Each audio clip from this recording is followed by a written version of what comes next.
And now I'm going to press the buttons to get us onto the Facebook page world. So I'm just going to start clicking along there.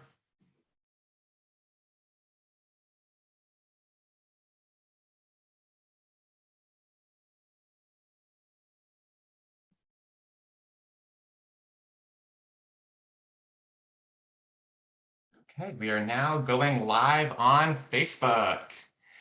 So hello and welcome. My name is Fae Johnstone. I use she and they pronouns, and I'm joining today from unceded, unsurrendered Algonquin Anishinaabe territory, what is colonially known as Ottawa. You are indeed here for our queer budget analysis, our response to budget 2022. And I want to start today by recognizing the fact that, as I mentioned, I am joining from unceded, unsurrendered Algonquin territory, and that when we talk about the federal budget 2022, I think we need to ground ourselves in a recognition of the histories of colonization, colonialism on this land, the ways in which economic, social, and health disparities continue to disproportionately impact Indigenous communities, and particularly Two-Spirit and Indigenous queer folks whose land we are occupying and residing upon. I would encourage folks to keep an eye out for reactions from Indigenous-led organizations across the country. I've already heard some reactions from Indigenous women's organizations highlighting the fact that there was not sufficient engagement with MMIWG, engagement with Indigenous women's economic opportunity, and other Indigenous-specific issues. And so I'd encourage folks to take as intersectional an analysis to this topic as possible.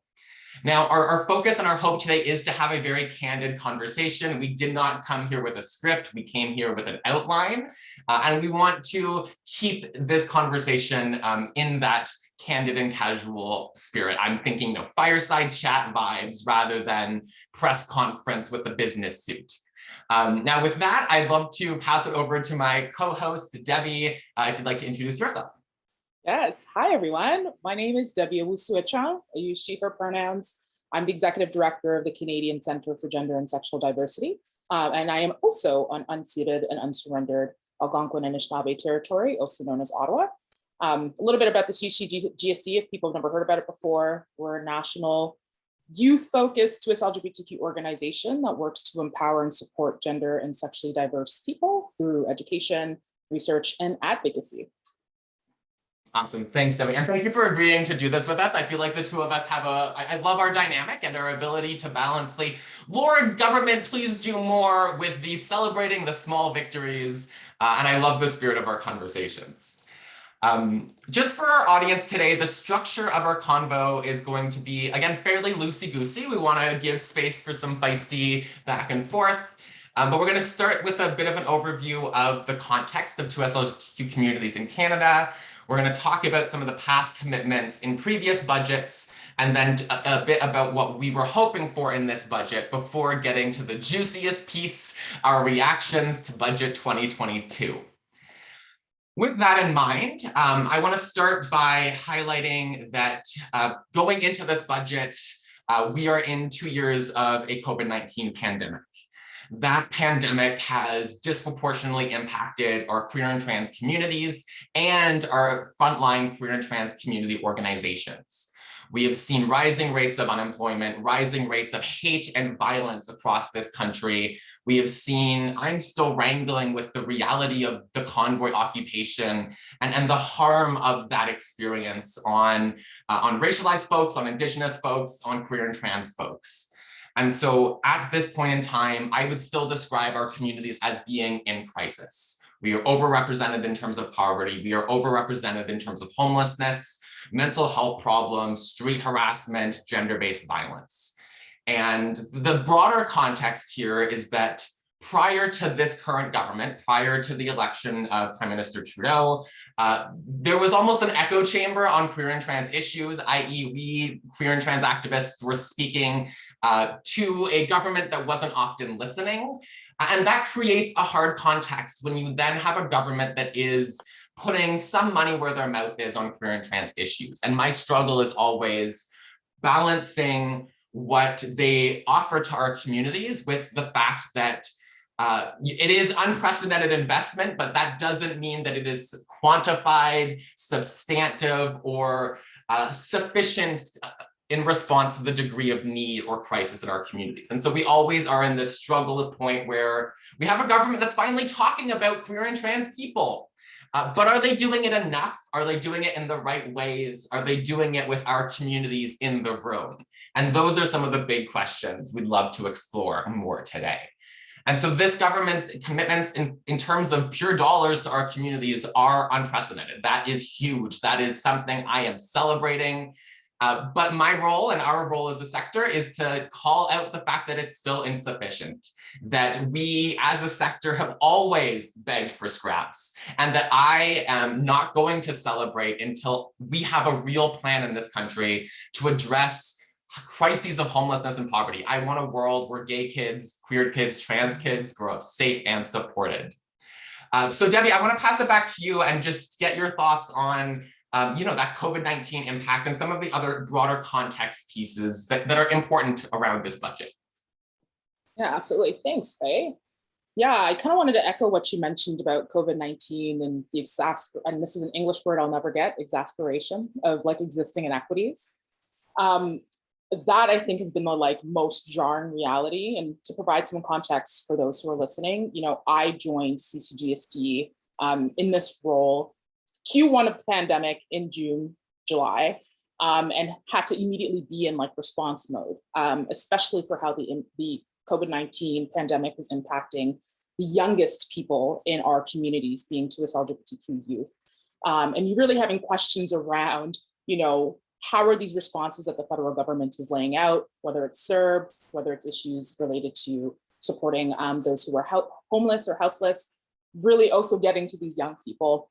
And I think what was really interesting that has come out is that we have new data, of course, through some of the research that's been done through Statistics Canada. And we know that young people under the age of 25 make a quarter or a third of 2S LGBT people in Canada. So it's a growing group of people who are young, who are more comfortable being out, more comfortable in expressing themselves, but are still dealing with a significant level of marginalization that's going to really need to require systemic and holistic approaches to address. And so for me, that's always been something that I've been observing during the pandemic and something I think is important to note, because I think we'll talk about it a little bit later about where young people within our community showed up in the budget, if they did at all. To add to it as well, and I come to this conversation not only with my lived experience as a first generation queer Ghanaian woman, but also as someone who has worked in the international sector and has put a lot of effort in trying to support what Canada is doing internationally on supporting 2S LGBTQ issues, whether it's through response to refugee crisis, supporting human rights defenders abroad, including situations that are really personal to me. I won't go into much detail, but I've been really advocating for queer issues that have been happening in my home country. That being said, I think it's important to kind of shout out our colleagues who do work in the refugee and newcomer sector of our LGBTQ work, including the Rainbow Refugee Coalition, and I think of organizations like Rainbow Railroad, who've been leading the way on things related to getting Afghani queer and trans people to Canada after what we witnessed in August. And even now seeing what's happening and trying to get Ukrainian LGBTQ people, in particular trans folks, here to Canada in some way, and to really help push Canada's leadership on that. And so these are things that I think are important to mention too, because we're going to delve in deeper on where does that show up in our budget, but also on the topic of hate.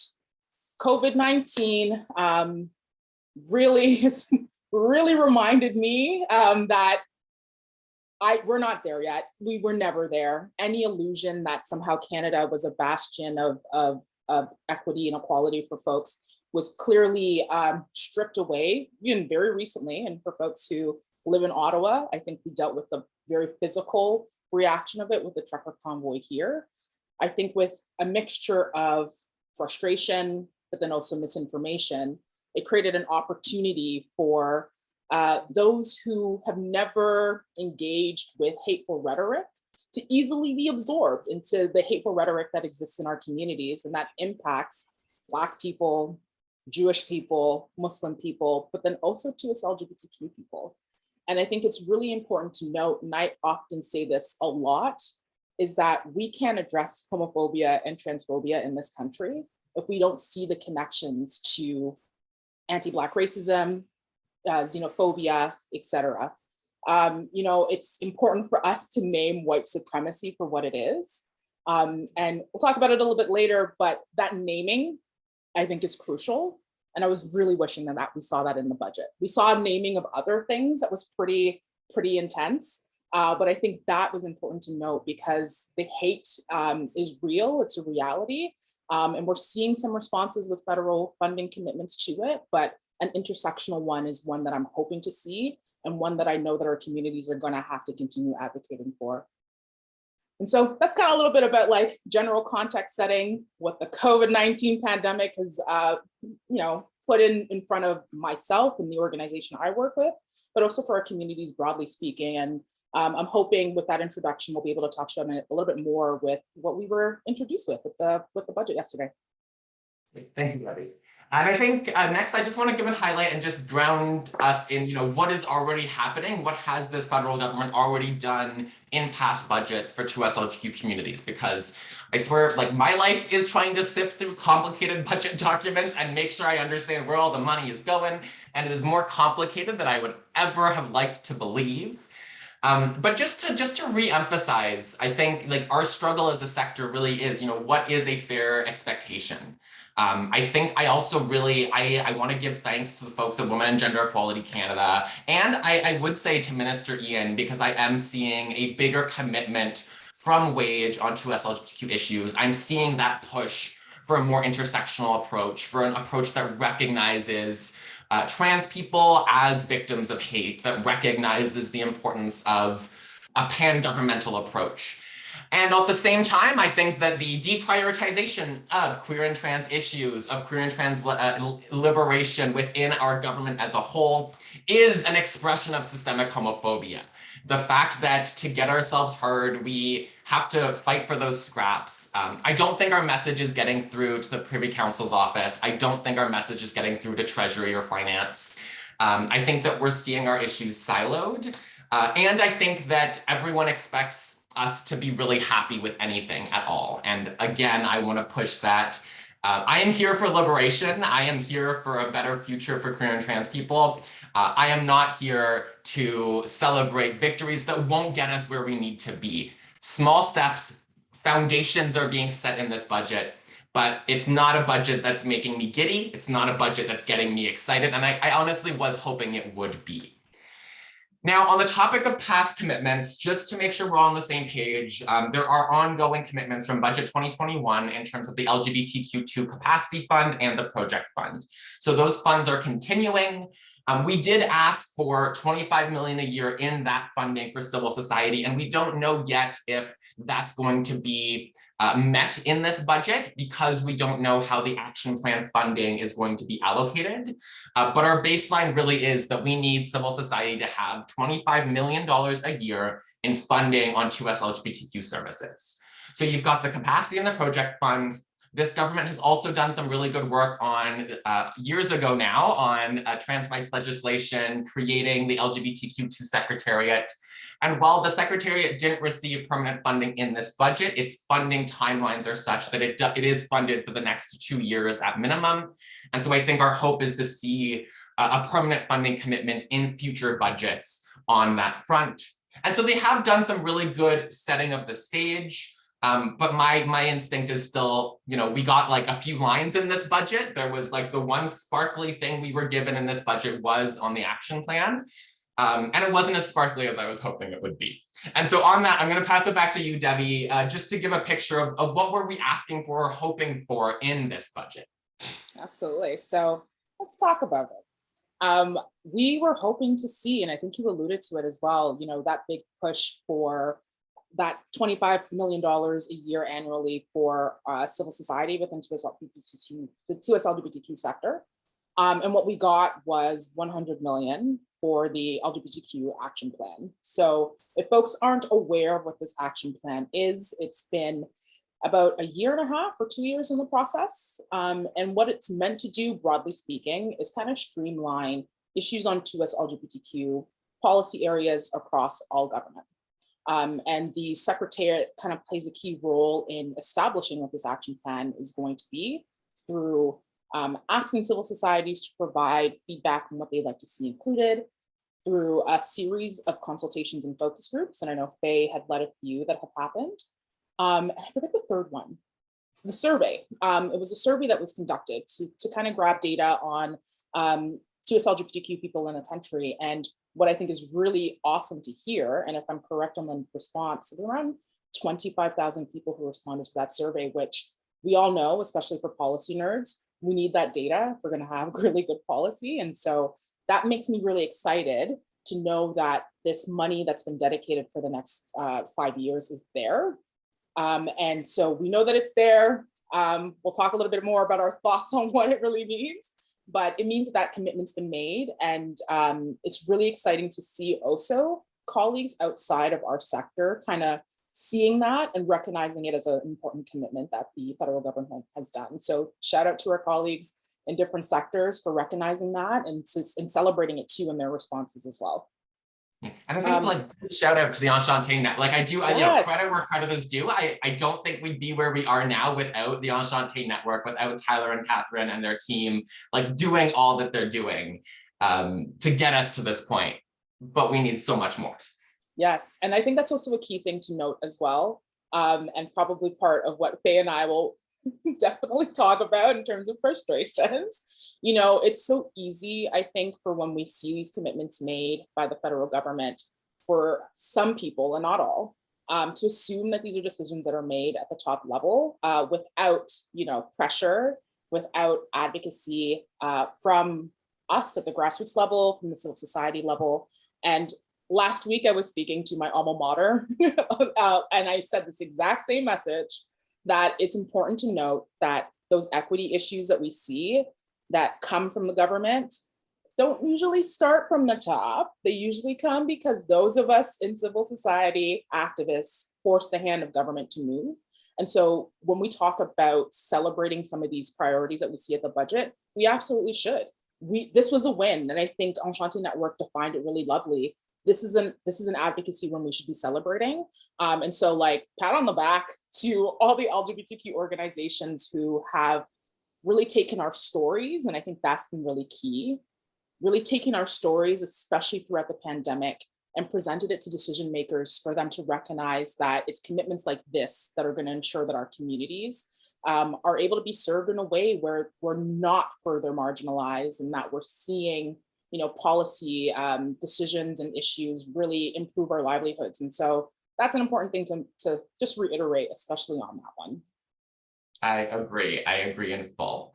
I also think, you know, going into this budget, there were a few things I was really, really hoping for. I think, you know, the action plan really was the big thing.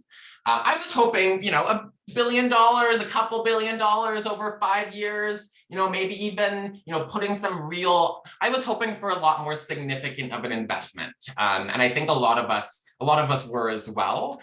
I'm not so disappointed that I'm like screaming and flipping tables, but I'm not excited. And that really is my metric is are we going to see the degree, the groundswell, like the degree of momentum from across the federal government and across civil society? $100 million over 5 years, it doesn't give us that groundswell. It gives us the first steps to that groundswell. I know that we were really wanting to see a very clear lens on housing and poverty reduction in particular, given the impact of COVID-19 on low-income earners in particular. And we know queer and trans communities, Stats Canada has the data to show as much. We experience our own pay gaps. And that pay gap is exacerbated, particularly for queer and trans, Black, Indigenous, and racialized folks, for trans women, and for disabled queer and trans people. And so I really wanted to see a bigger commitment on housing and poverty reduction that explicitly included our communities, and especially on anti-hate. I think that we are seeing rising tides of anti-trans and anti-2S LGBTQ hate around the world right now. My heart is breaking every day over what's happening in the US, what's happening in the UK. And again, you know, anti-trans groups were active and present in the convoy. They are recruiting ground for even like more radicalized and extremist white supremacist groups. And I don't think the government has opened their eyes in full to that fact. I don't think that they're recognizing anti-trans and anti-2S LGBTQ hate as the crisis deserving of government response that it is. And if that hate rises, it legitimizes narratives that keep our kids struggling. The idea that talking about trans inclusion is grooming, the idea that we're pushing an agenda in schools, like that directly influences the health and well-being of our queer and trans kids when they're seeing that message in our media, when they're seeing that message in our world. We also really wanted to see, and I'm hoping this is captured in the action plan, and a lot of this might be, but we don't know because we don't have it yet, is funding to explore more sustainable funding solutions. So looking at the Enchanté Network's request to explore the creation of a 2S LGBTQIA+ endowment fund, similar to what we've seen on the Black-led Philanthropic Endowment Fund and the Equality Fund. So I think there is an opportunity here for the government to look at funding models that will sustain our organizations and our movements, so that we're able to have more baseline capacity to do what we need to do instead of spending so much of our time chasing after every bucket of money we can. I really would have loved to see more. The Gbv strategy we'll talk about a bit more soon, and I am overall, I'm happy to see the volume of funding there. I again think it could have been more, but I really want to see a queer and trans lens on that strategy. My team lives at the intersection of GBV and homophobia and transphobia. It's the wheelhouse that we work within. And we need to see recognition across the BAW sector and across this whole response to gendered violence, that gendered violence is homophobic and transphobic violence, that it is disproportionately impacting queer and trans folks. I want to be safe to go to the convenience store without being harassed. And I want to see a strategy that reflects that.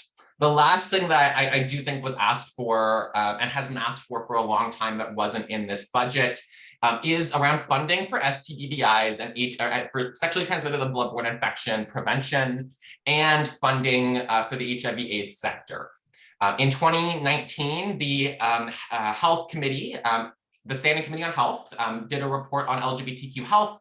They identified a slew of recommendations. Most have not been implemented. And the report is chilling, probably collecting some dust on a parliamentary shelf right now. And one of the main asks in that report was to increase funding for the HIV/AIDS sector to $100 million annually. That was also actually a re-recommendation from 2003. That's almost 20 years, and our HIV/AIDS sector is still struggling. We can't talk about 2S LGBTQ communities without recognizing the disproportionate impact of the AIDS pandemic, of the HIV/AIDS crisis. And I would have really loved to see more funding on that and comprehensive sexuality education writ large. That was a rant. So back to you, Debbie. Yeah, that's awesome. And thank you for mentioning comprehensive sex education, because that actually was something our organization really wanted to see, because we recognize, especially for 2S LGBTQ youth, who spend a significant amount of their time every day in school, is being able to see themselves reflected in what is being taught on sexuality in a way that recognizes consent, diversity of identities, et cetera. So thank you for that. There were a few other things that I think collectively as a community we were looking to see, but then also certain members of our sector who work on particular issues have also wanted to see, and I wanted to share a bit about it. To start off, I felt what was really missing on the international side, and I don't know how many of the folks we have here joining us today work on international issues, but again, a super big thing I'm passionate about, not only as an individual, but also as someone who represents an organization that is a member of the Dignity Network Canada. And so Dignity Network is a member-based organization of about 53 Canadian civil society organizations that either work on 2S LGBTQ issues or would like to.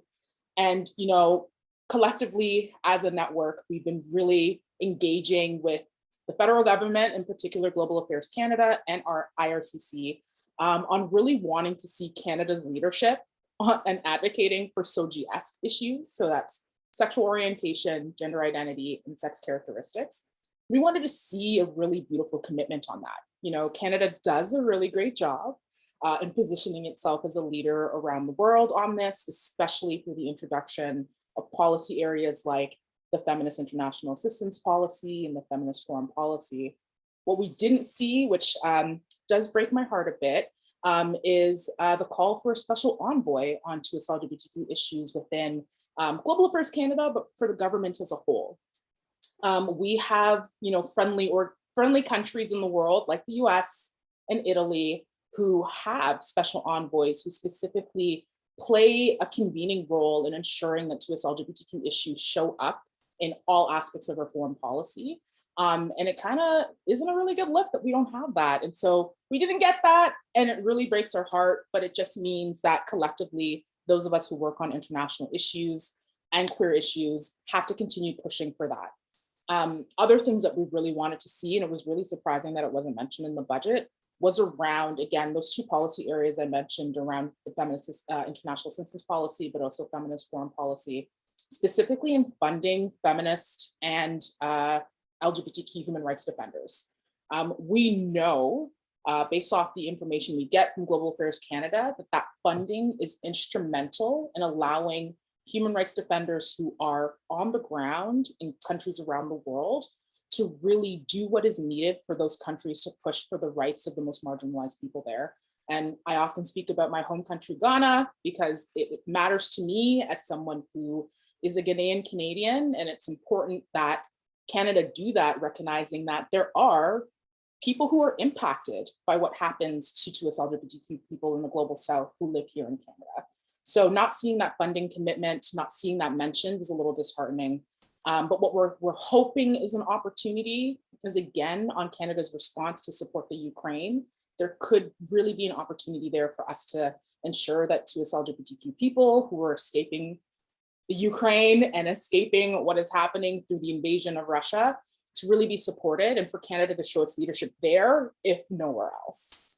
And another thing I wanted to mention, which as a youth serving organization, we often talk about the youngest people in our community, but at my organization, we've made a commitment to really do our best to support the advocacy of folks who are on the other side of the age spectrum, and that is our LGBTQ seniors. What I was hoping you could see, and especially with the pandemic exposing so many issues with long-term care in this country, is how is the Canadian government going to respond to ensure those most marginalized people, including TUS LGBTQ, like seniors, are supported when it comes to long-term care, when it comes to social supports. That's really something that we wanted to see. And I think that there's an opportunity there for research. There's an opportunity to dig a little bit deeper. And just as much as we advocate for youth issues, we need to understand that our eldest, our elders, equally need to be supported. And so that is a message that I hope will resonate with those who are here.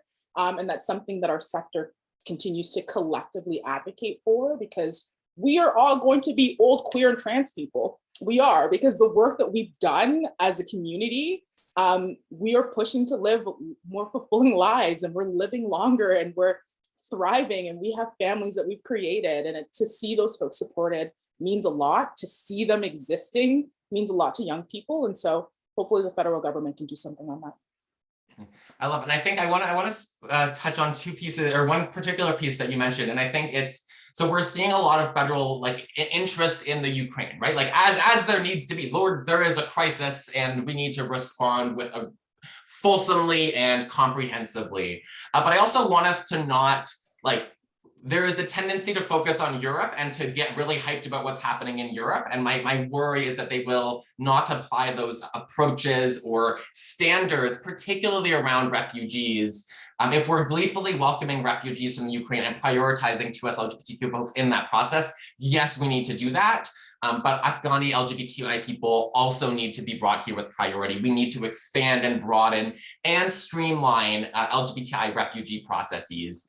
It's not where it needs to be. And then the other piece that I'm going to bring up my trans activists about is, I actually would love to see a point where this government dedicated specific funding to trans issues in particular.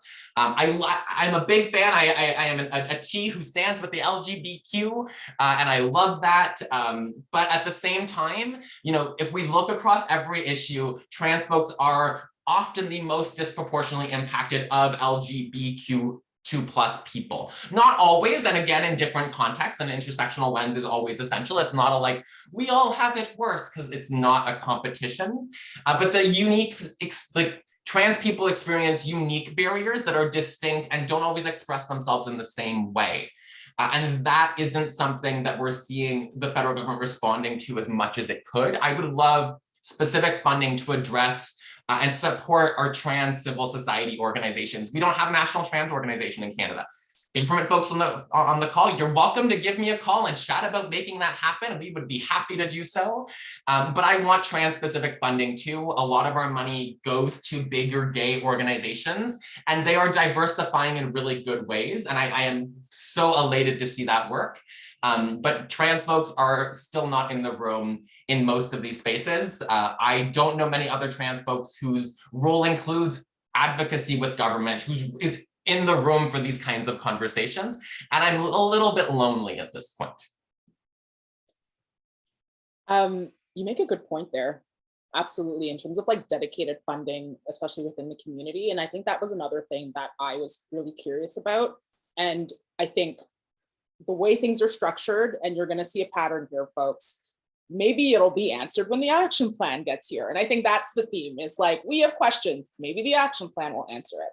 And definitely looking at it from an intersectional perspective, trans dedicated funding has always been something I've thought about, specifically within the GBV sector. And I think we'll talk about that a little bit later around the funding that was committed there.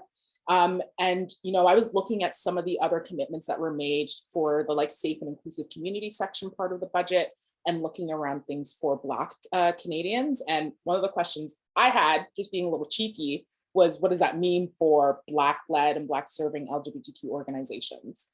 The language wasn't specific enough. It kind of spoke about it broad strokes. And so we can make the assumption that Black-serving LGBTQ organizations will be able to get a piece of what's been committed to ESDC, if I'm correct. But I think there's power, just like you mentioned, Faye, in explicitly naming and dedicating that funding. Because we know that we could paint that like broad strokes picture of like, it's all LGBTQ folks, or in the case for folks who are coming from a racialized background, BIPOC being used as like a broad strokes approach for program delivery.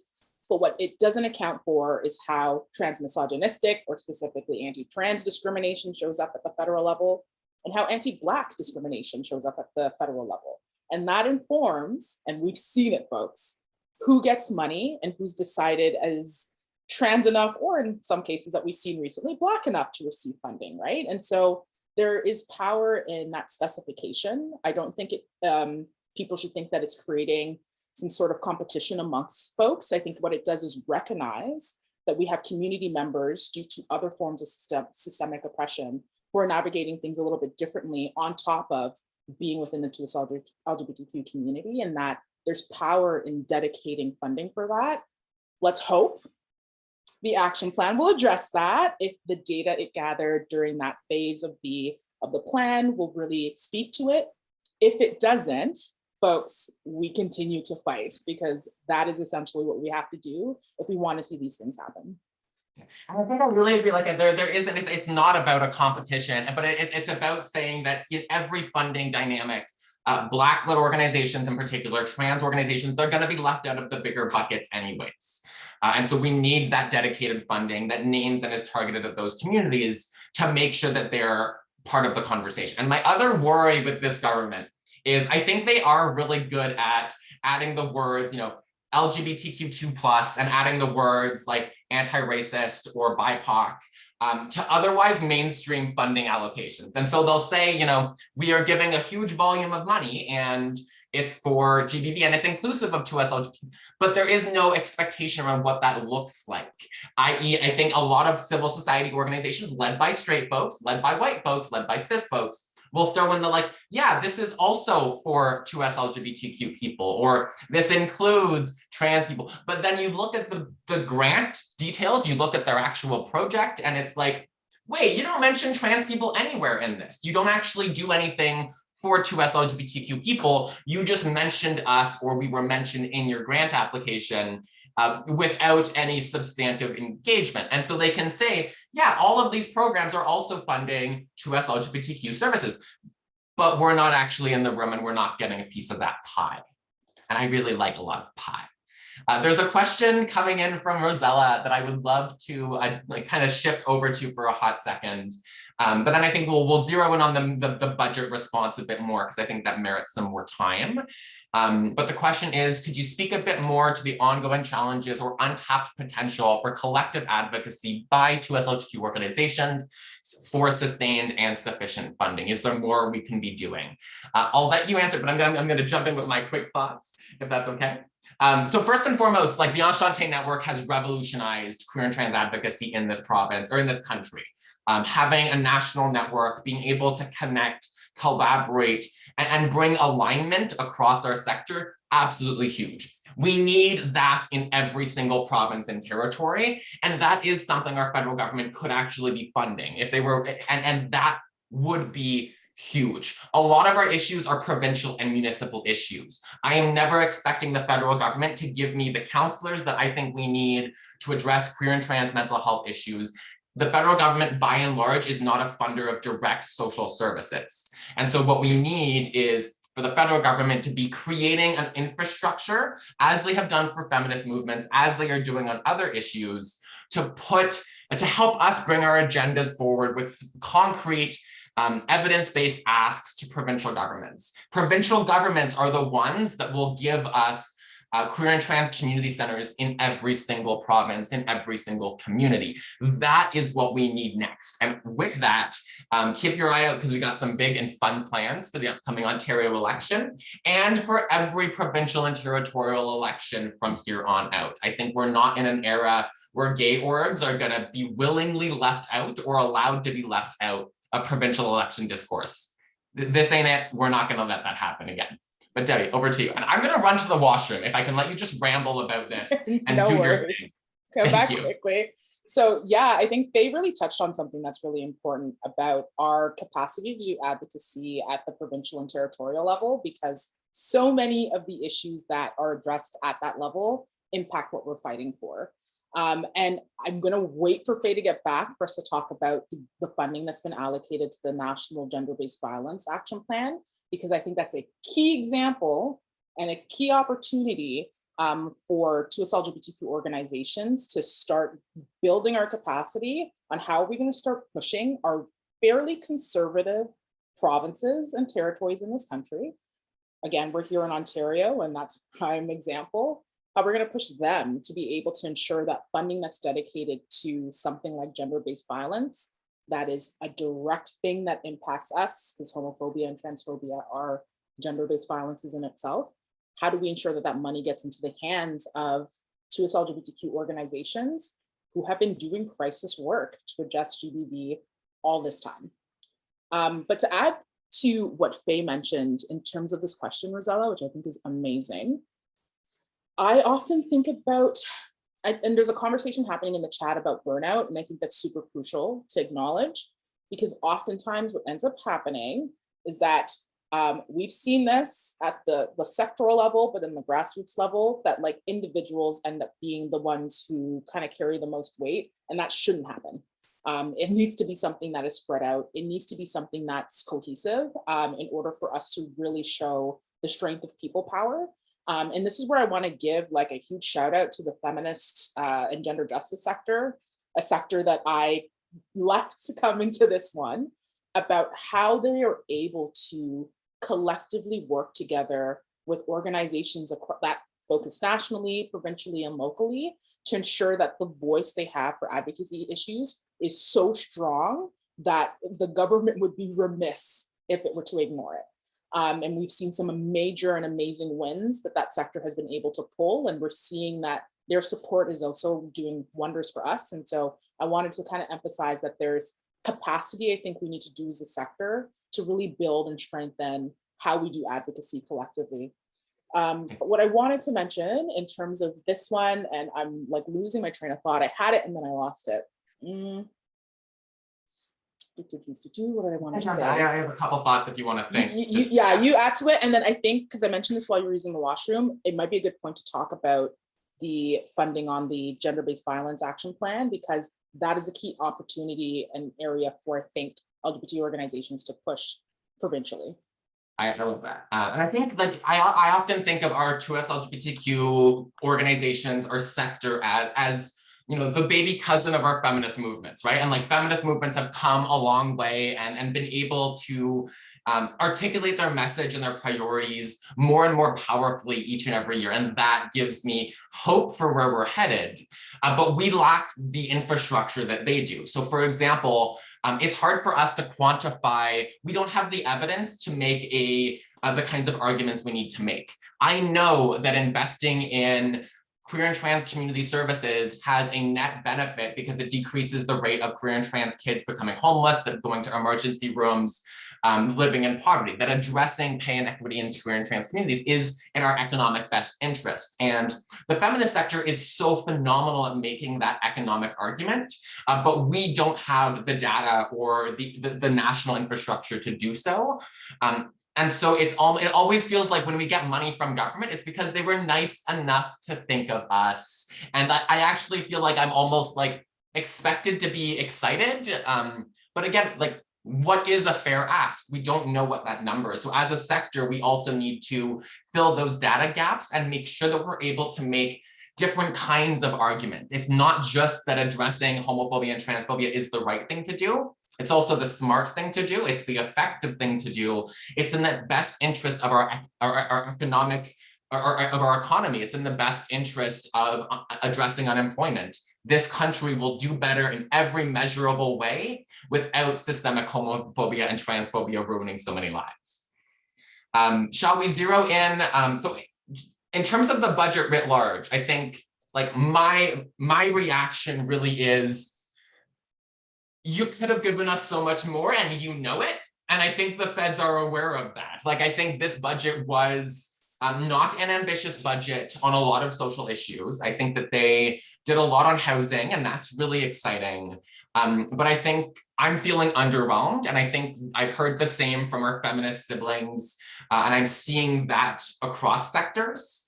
I think the action plan funding allocation was paltry at best. Like it's a step in the right direction, but it's still a drop in the bucket. Do you have any other thoughts, Debbie, on like the budget writ large and what else we should have seen on queer and trans issues? Yeah, absolutely. I think we definitely touched on a lot of what we should have seen for sure. And I'm trying to think if there's anything else that would have been nice. I mean, again, I'm going to emphasize this as a youth serving organization. It would have been really lovely to see more messaging around young people in Canada. And we saw spots here with regards to dental care, which, yes, is going to impact the youngest people in our communities 100%. Definitely, because my organization also has an education mandate, would have been really nice, especially with the NDP having played a particular role in this budget, to kind of see something on post-secondary education beyond student loans. There has been a call for a very, very, very long time to see the federal government have a more dedicated response to post-secondary. And I don't think it should be seen as far-fetched to say that post-secondary education should be free. And so that, even the exploration, I think, could have been really instrumental, considering that based on data that we have accessible, a lot of 2S LGBTQ people often aren't choosing university as a pathway for themselves. And so what opportunities could there be there to kind of support that, or support alternatives in their education or career development, or even just supports, broadly speaking, after they're done high school. I think in terms of my overall thoughts about this, and it goes back to that $100 million commitment, so much of it feels like we are going to be waiting for details until the magical document that is the LGBTQ action plan appears. And that's fine if we need to be patient. I think we've been patient for a very long time. That patience will run out, putting that out there. But I think we don't know how strong of a document that is to begin with. The process for the LGBTQ action plan wasn't flawless. And so what does that mean if we're going to be relying on this document to answer a lot of the questions? And I saw there was a comment there where someone said that, during the budget briefing, a lot of it was, you'll get answers later, you'll get answers later. If we're waiting for that, even though there's flaws, what does that actually mean? And so the reliance on this action plan for communities to really get answers to those questions is a little frustrating. And I think on top of that too, something that's a little bit frustrating as well is, I love the small wins that we have, and I really do want to acknowledge that the advocacy that our sector has done collectively has created historical commitments. But I do feel like this budget has shown us that we're going to need to really think of what our advocacy strategy looks like beyond the Department of Women and Gender Equality, beyond the LGBTQ Secretariat. There are a lot of things that the budget has committed to that are social based, and that if a strong intersectional approach to delivery is there to us LGBTQ people, we're going to be addressed. But I feel unless we get, and I'm an athlete, so you got to, throwing our elbows in and really getting dirty, I think what we're going to see is the federal government may be relying very heavily on wage to make sure that the gays are happy. I saw something, for example, in the budget regarding Infrastructure Canada, doing research on explaining chronic homelessness in this country. And again, we know that young homeless people in this country are primarily queer and trans. How do we know that Infrastructure Canada is going to be consulting our communities, is going to be ensuring that that's a priority, so that we're getting the information and the data to ensure that that's going to be addressed? Because I've said it before, I don't want to see queer and trans youth have zero options where the streets is where they have to be. And considering the demographic data, considering the way that our urban centers look like, that queer and trans population is looking very much so more Black, more brown, and more Indigenous. And until we have a response onto like what we're going to do, we're going to see the most marginalized within our communities further pushed onto the streets with no direct response to it. And so I just think that the budget has created, and it's an opportunity. I think I like challenges. It's created an opportunity, I think, for our sector to be a little bit more creative in how we do our advocacy work, and to really think about the ways in which our issues are showing up across different departmental agencies, departments, and of course, we talked about this earlier, across provinces and territories. It just shows me that the work's not done, and that we still have a lot of more fighting to do. Yeah. And I think 100 million really sounds like a lot of money, right? But let's think about that. I had the pleasure of being in 3 of the 8 roundtables that the federal government hosted on the LGBTQ2 action plan. I ran the facilitation for 2 of those conversations. I think that the process could have been improved, and I still stand by, I would have loved to see a more co-created approach. I do think this government loves to say community-led. They said it every 5 seconds during the conversion therapy fight. We were in that fight. We were in the room there, and I think that they are trying to normalize and model community engagement. And I think that many folks are pushing to do that as well as they can. But I think that they're still not used to it. And so they're not doing it justice as much as they could. This $100 million for the action plan, well, it's going to be spread across all of these departments. And so how much funding are we going to see in public health, in Health Canada, in public safety, in wage, in heritage? It pulls down to a smaller and smaller amount of money when you pass it around and recognize that it is a pan-governmental plan. This isn't meant to be just wage, but that also means that the amount of money that might actually go out the door to community, it might not be so significant. I actually would be fine if the federal government committed the 100 million just to their internal spending, if there were also commitments to improve and increase the capacity fund, to increase funding for civil society writ large. The other thing is not to play the capitalist card, but queer and trans businesses. There are not, we have queer and trans people are more likely to be working in the gig economy, more likely to be entrepreneurs. I don't know many other trans business owners, and I am tired of being alone in that space as well. And so I think we have seen some investment from this government on LGBTQ businesses. We've seen some work with the Canadian Chamber of Gay and Lesbian Chamber of Commerce, the folks who are doing queer and trans business stuff. And Pride at Work is absolutely changing the world in corporate Canada in really phenomenal ways. But I also would love to see more queer and trans businesses. We know that they've also been hit more by this pandemic. That is something we need to support as well. Okay, we're coming up. We've got 9 minutes left. So Debbie, what are your thoughts on the Gbv strategy?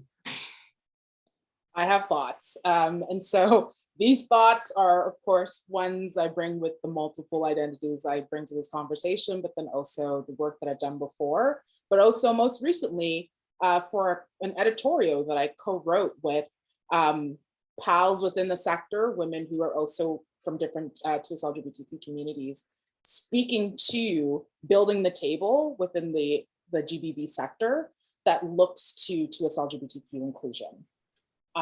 We've seen gaps before, and our sector has talked about this, I think, in nausea, about how queer issues and trans issues are often treated so separate from gender issues, which is ironic, but also women's issues, and that we've seen the history of exclusion of LGBTQ people, in particular trans women within the shelter sector. And if we're going to see a robust response to gender-based violence in this country, including with that very sizable commitment of money, we're going to need to start asking the question, what does that mean for LGBTQ organizations who have, it's not in their mandate, but by virtue of the history of exclusion, have had to be forced by the demand of the community to end up acting like crisis shelters without the funding. We have to ask the question, what does that mean for them? And if you really read the budget, you're going to see that that's money that's being given to our provincial governments and our territorial governments. Again, I said this before, the majority of them being conservative. It means that we're going to have to be prepared as a sector to start having those conversations at the provincial level that I think we're definitely growing our wings at federally, but like you mentioned earlier, Faye, there's a huge gap in what that looks like provincially. So it means that a lot of those local organizations, those provincial-based organizations that don't have a national mandate, what does it mean to support them in their advocacy work? What does it look like as national organizations to show up with and alongside as we push for these things like, how is the money going to be spent on Gbv? I want to see that funding be moved to LGBTQ organizations who are, with the crumbs that they have, creating spaces and safe space and safe shelter space for queer youth who have zero options. That's what I want to see this address. And I'm also hoping on top of that immediate crisis support that we're going to see longstanding commitments on an actual action plan on like systemic issues. I want to see one day, hopefully, and I think you alluded to it, it would be great to see an anti, homophobia, transphobia action plan that is national in scope, but then also maybe we see at the provincial and territorial level. And Faye, you and I have been talking about this here in Ottawa have been doing work with local grassroots organizations in the municipal level around trans hate. Imagine if there was support that was substantial that we saw at all three levels of government. And so that's what my thoughts are on. I feel like if we're going to be building this table and really focusing on LGBTQ inclusion, we need to start asking different questions, but I'm going to also implore our folks in the shelter sector to ask those questions with us, not letting it just be us being the ones to ask, where's that money going? Oh, I love that. And I think I think that one of the things I want to come back to the struggle of, I don't want this all to be on wage. And I love, I'm biased. I'm a big fan of wage these days. I think that they're trying really hard. I think that they're growing as a department. And I see the time and energy they put into building relationships with queer and trans stakeholders. And that is unprecedented. That is huge. The existence of the Secretariat absolutely changed our relationship to government as an entity. We're in the room more often, but we're still not in the room often enough. And I think that is something that they need to wrap their heads around. I also think that, again, there are so many things that ministers could be doing outside of Minister Ian. I would love for the Minister of Health to be tabling and talking about gender affirming care, which is in provincial purview. And the government federally can't act, they have options, but at the very least, they could be putting it on the agenda. We're going to be talking about healthcare forevermore after this pandemic. What levers can the federal government look at to put funding on the table for gender affirming care? There's no reason that somebody in Nova Scotia versus somebody in the Yukon versus somebody in Ontario will have 3 different experiences of gender affirming healthcare, different wait times, different coverage procedures, different policies. We need those national standards around what is meant to be universal health. And so my point under that really is that government needs to recognize that every single minister and every single department has to be a champion for queer and trans communities. They have to recognize in their own department what they can be doing or should be doing for queer and trans folks within the purview of their ministerial mandate. That is my challenge, is look at what your mandate is as a minister and look at the concrete actions you can take for queer and trans people. And we're not going to be satisfied with just an action plan. An action plan is step 1. I do want a national strategy to address anti-trans and anti-2S LGBTQ hate. I want to be tracking anti-2S LGBTQ hate in this country, which we don't have the resources to do. Right now, we could be seeing more and more anti-trans groups mobilizing across the country, and we would have no way of knowing or coordinating our civil society response. So much of my time is just trying to get all of us to wrangle on these issues and collaborate on them, and it's all done without resources. And so I think this action plan is a step, but in my books, like, this government is on notice. Like, I'm optimistic, and I came into this budget with optimism, but they need to, like, budget 2023 better have some nice surprises, or we're going to be smiling a little bit less than we have been. And I think we have been really nice to this government as a sector, and I hope that they recognize that. Like, we've been sweet, we've been nice, we've been patient. The action plan's been in development for a while now. It's still not out in the world. The funding commitments on 2S LGBTQ issues are still so far from what we need them to be. We need to set a higher standard. And I want this government to be a model for other countries around the world on queer and trans issues. We're definitely doing better than many, but we're not the example, the shining example that we could and should be.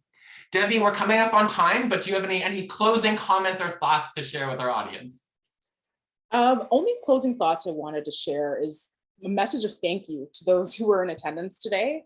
The very fact that you're interested in hearing 2 queer folks talk about a budget, which is something that we haven't really seen in the sector before. And I want there to be more of this. I want this to grow. I think this is great. And I want to really, really commend those who are attending, who are either parts of nonprofit organizations, parts of the grassroots, or part of the community, or allies who are also putting pressure where pressure needs to be applied and ensuring that these changes we want and demand actually happen. So just wanted to say thank you. You folks rock, and let's see what we can continue fighting for, because boy, do we have a lot to do. I love it. And like, my last shout out will just be, there was some really great, like the Menstrual Equity Fund. Hell yeah, I love that. There's some really good things, but we need so much more. And fundamentally, I think it's got to be onwards and upwards from here. And we're going to keep doing this. Our sector is not used to, we have never been coordinated as much as we are now. And so if you think our advocacy messaging has been good for the last 2 years, we are just getting started. We want big gay money. We want resourcing for our communities. We want a world without homophobia, transphobia, and other forms of repression. With that, Debbie, thank you so much. I love doing this with you. I love our dynamic, and I think our audience does too, because they keep coming back. So thank you. And everybody, thank you so much for your time, and keep advocating with us. Bye. Bye, everybody.